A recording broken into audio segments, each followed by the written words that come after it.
What's up guys, XHOUNDISHx here, and today we're going to be taking a look at the exotic pulse rifle Outbreak Prime, and this is the new raid exotic in Rise of Iron. I do have a full quest guide which you can check out in the link below if you need to, but for now let's take a look at this weapon in PvE and PvP.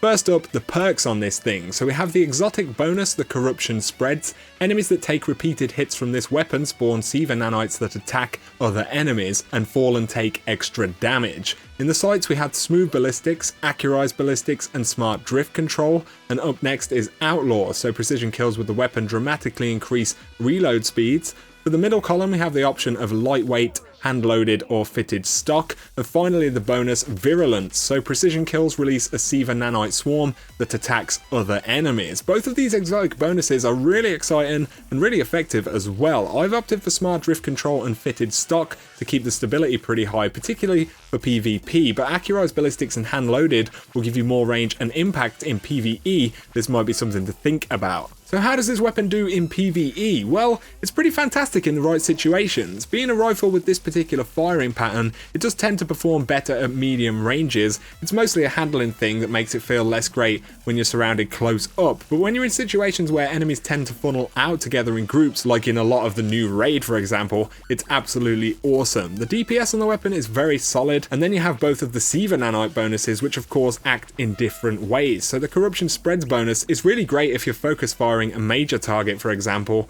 Offloading precision hits will trigger the nanite's effect as you fire, and you can see this with these yellow bar shanks in the raid. You see how the damage is increasing over time with this effect, and these things go down pretty easily in one magazine, which is pretty impressive. You can use it anywhere that you're going to keep landing crits, and it makes your primary weapon feel more appealing for some of those engagements where you might normally pull out a sniper or a Galahorn. The virulence bonus is also pretty awesome. It acts kind of like Firefly does, but the nanite swarms actually seek pretty aggressively and they go pretty far as well. If you're shooting at groups, it's going to be pretty devastating. Often you'll hit shots on more than one ad and then finish one with crits, and the swarm will kill nearby weak enemies. It's a pretty great bonus, plus it looks great visually as well. The swarm it leaves behind really stand out and everyone knows that you're using this weapon. In PvE, I do rate this weapon really highly. It's absolutely my favourite primary for the raid so far. It does so much damage and really takes care of the dregs and vandals in particular. Of course, with most of these bonuses being about precision hits, it's not so good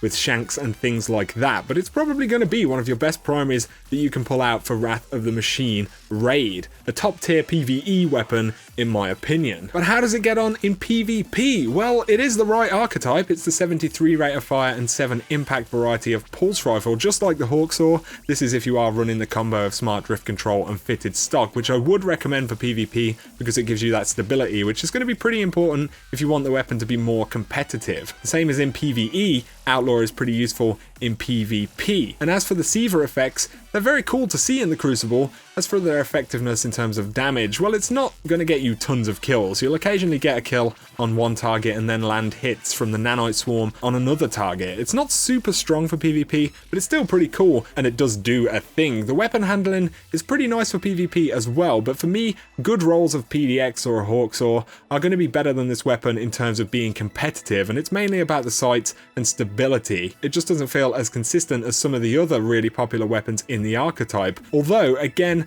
I don't feel like this lets the weapon into a bad place or anything for the Crucible. It's still effective and it's very, very satisfying to get kills with as well. For me, I see this as a top tier PvE weapon and a fun and effective PvP weapon. Super unique. The exotic bonuses pay their way over and over again, especially in the raid, and this weapon in Wrath of the Machine has to be one of the most enjoyable weapon experiences that I've actually had in Destiny to date, which is really cool. I absolutely love this weapon, guys. So there you go. There are a few of my thoughts on the thing. Let me know down below if you've used this weapon. If not, I absolutely recommend that you get hold of it. If you guys enjoyed the video, a like is always appreciated below. If you're new to the channel, be sure to hit subscribe for a lot more Rise of Iron content, but for now, you guys have an awesome day.